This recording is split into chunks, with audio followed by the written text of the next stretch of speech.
There are lives that stand as towering monuments in history, not always for glory, but sometimes as profound, chilling warnings.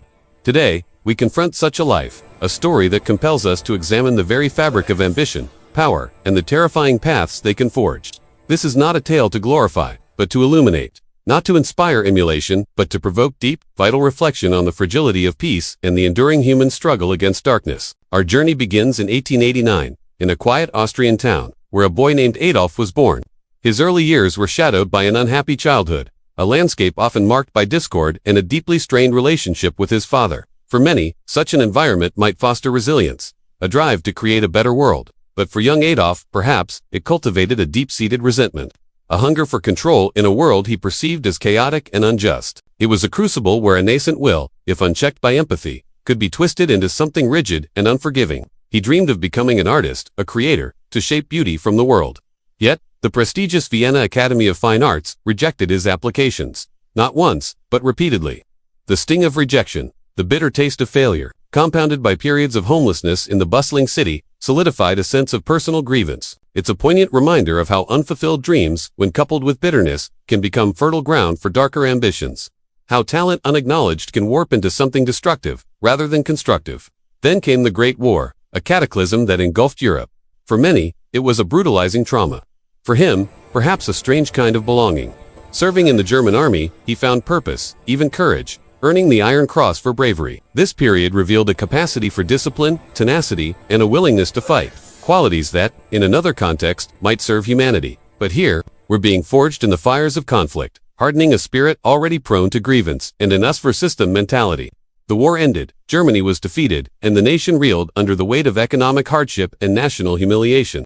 Amidst the chaos, he found a new stage. Initially joining the German Workers' Party, as an informant, he swiftly discovered a formidable talent, the mesmerizing power of his voice. His words, laced with grievance, blame, and promises of national restoration, resonated with a desperate, disillusioned populace.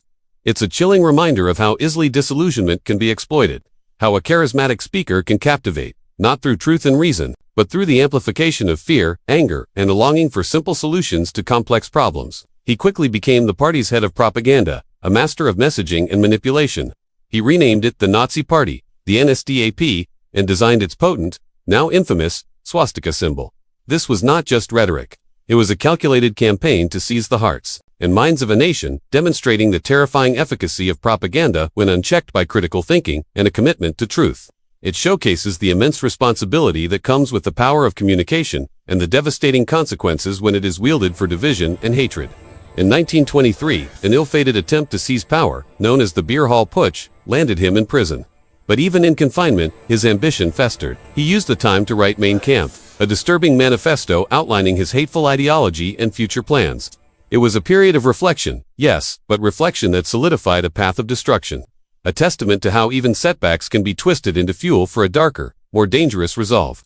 The world plunged into the Great Depression, and Germany suffered acutely. In this fertile ground of despair, the Nazi Party's message of national revival, however twisted and hateful, gained traction.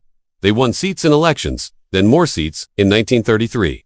The unthinkable happened. Adolf Hitler became Chancellor of Germany. It's a stark warning of how economic instability and widespread despair can erode democratic safeguards, allowing extremism to take root and flourish. It emphasizes the critical need for robust institutions and an engaged citizenry to protect against such tides. Once in power, the mask of legitimacy quickly slipped. Through decrees like the Reichstag Fire Decree and the Enabling Act, he swiftly dismantled democratic institutions, silencing opposition, transforming a fragile republic into a ruthless, one-party dictatorship. This is the crucial lesson, how fragile freedom can be, how quickly power can be consolidated when vigilance falters, when checks and balances are eroded, and when citizens become complacent or fearful.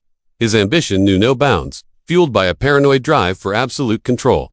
In 1934, he orchestrated the Night of the Long Knives, a brutal purge of his own party's rivals, including SA leader Ernst Röhm. Shortly after, with President Hindenburg's death, he merged the offices of Chancellor and President, declaring himself Führer, absolute leader of Germany.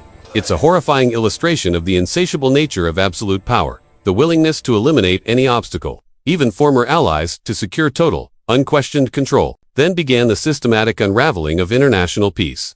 He defied the Treaty of Versailles, remilitarized the Rhineland, annexed Austria, then the Sudetenland, then invaded Czechoslovakia. Each step, a test of the world's resolve, each unchallenged, emboldened him further. This is a crucial lesson about the dangers of appeasement, the cost of allowing aggression to go unchecked, and the domino effect of failing to stand up to tyranny early. In 1939, after signing a non-aggression pact with the Soviet Union, he unleashed his armies upon Poland, igniting World War II, a conflict that would engulf the globe and claim tens of millions of lives. He survived over 40 assassination attempts, a chilling testament to his sheer will, or perhaps a grim stroke of fate that prolonged the suffering. But even the most ruthless ambition meets its end. As Allied forces closed in on Berlin, on April 30, 1945, he took his own life. His story concludes not with triumph, but with utter devastation. A nation in ruins, a world scarred, and a legacy forever synonymous with unimaginable horror.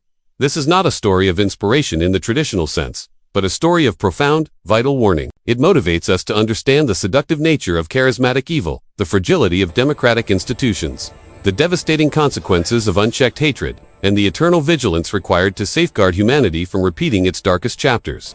Let this narrative not inspire imitation, but rather, a fierce, unwavering commitment to justice, empathy, critical thinking, and peace. For in understanding the depths to which humanity can fall, we find the deepest motivation to rise above.